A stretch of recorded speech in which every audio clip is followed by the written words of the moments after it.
masih ada beberapa izin PHAT melalui siku mereka yang mengambil kayu, padahal itu adalah di ekosistem Batang Toru.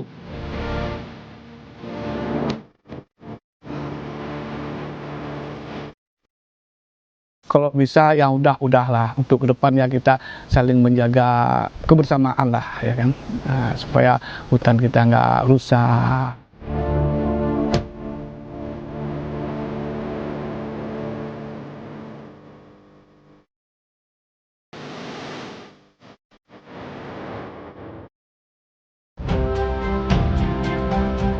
Bencana di Sumatera tak hanya merenggut ribuan nyawa manusia, tapi juga menghapus jejak kehidupan satwa liar sebagai penjaga ekosistem hutan.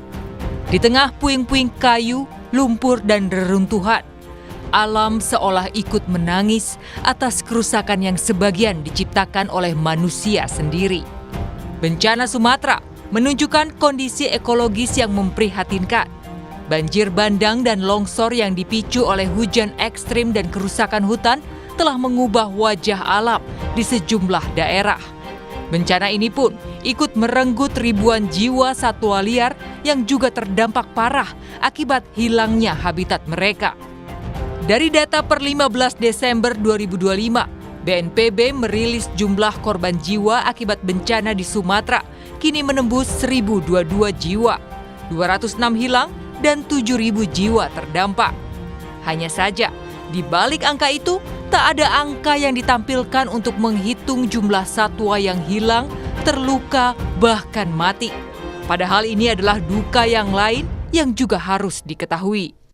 Seekor gajah Sumatera ditemukan mati, terjepit di antara tumpukan kayu gelondongan yang terseret banjir bandang. Tak hanya itu, di habitat yang kian sempit, orangutan tapanuli, salah satu primata langka dunia, juga ditemukan tak bernyawa, tertimbun lumpur dan kayu.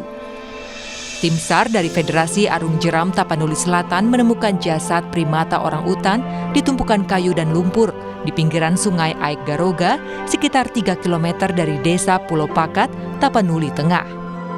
Setelah dicek di lapangan, ternyata itu adalah bangkai orangutan. Pertamanya kelihatan dari tangannya. Setelah dibalikkan, ternyata di punggungnya masih ada bulu warna orange. Terus jari-jari ada kuku atau? Jari-jarinya juga masih lengkap, kayak jari-jari primata kan. Jadi dinyatakan itu adalah orangutan. Kawasan yang ikut terdampak dalam bencana di Sumatera, salah satunya memang merupakan jalur jelajah satwa liar. Ini Pongo tapanuliensis nama ininya. Itu adalah binatang paling langka yang sangat dilindungin, gitu loh Mas. Kita Dan harus itu jaga hanya bersama ada di ekosistem Batang Toru. Itulah maka saya sangat concern sebetulnya itu ada di ekosistem Batang Toru namanya. Batang Toru, baik. 2018 yang lalu, saya waktu itu sih masih ketua Komisi 7 dengan ketua Komite 2 DPD RI bersama 3 bupati, Bupati Tapsel, Bupati Taput, Bupati Tapanuli Tengah.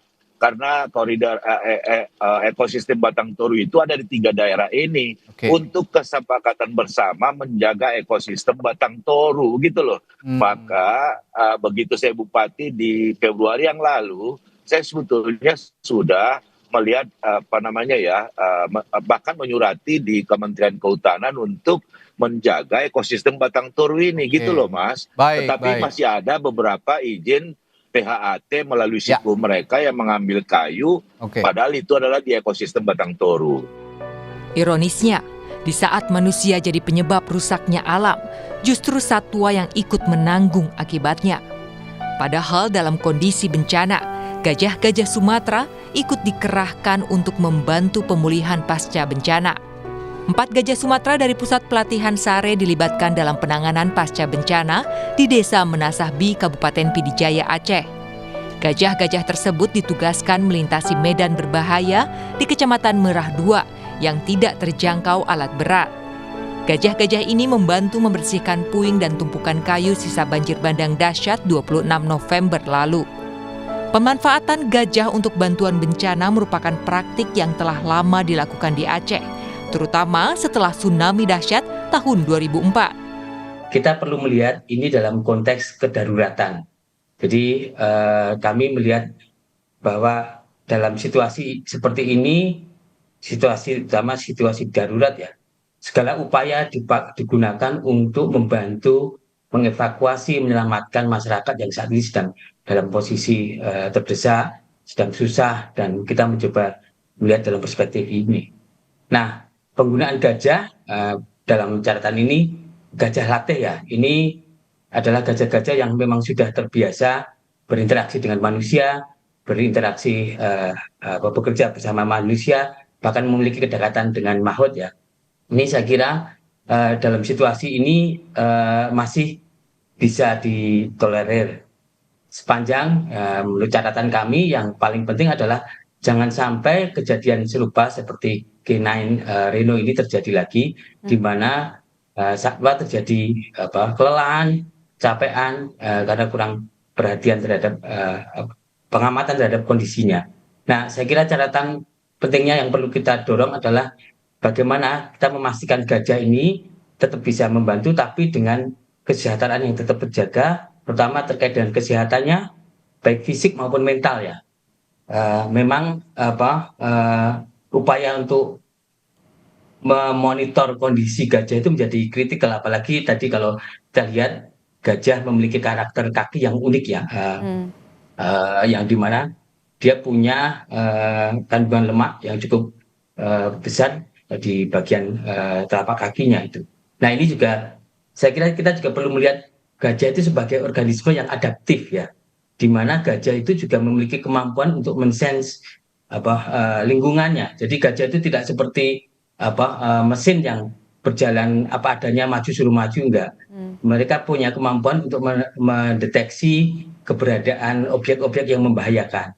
Nah, tapi ini harus dipastikan bahwa kesehatan mereka terutama terkait dengan tadi keberadaan objek-objek yang menyebabkan kakinya luka, ini perlu menjadi perhatian khusus untuk selalu dicek oleh ya misalnya makhluknya atau mungkin tenaga kesehatan hewannya. BKSDA Aceh memastikan seluruh gajah dalam kondisi sehat dan mengimbau para perusak hutan untuk melihat kerusakan di Sumatera, kembalikan fungsi hutan seperti yang seharusnya dan jadi rumah bagi satwa-satwa. Harapan saya yang kalau bisa yang udahlah untuk kedepannya kita saling menjaga kebersamaan lah ya kan, supaya hutan kita nggak rusak, satwa juga ya termasuk kita sendirilah ya kan. Itu harapan saya. Entah ada berapa banyak satwa liar yang jadi korban dalam bencana di Sumatera. Namun untuk mencegah jumlahnya terus bertambah, sukarelawan Animal Rescue mencari hewan-hewan liar di tengah puing-puing rumah yang hancur akibat banjir bandang di Kecamatan Palembayan, Kabupaten Agam, Sumatera Barat. Relawan Animal Rescue dari Center of Orang Utan Protection menyusuri lokasi terdampak mencari hewan yang bisa ditolong.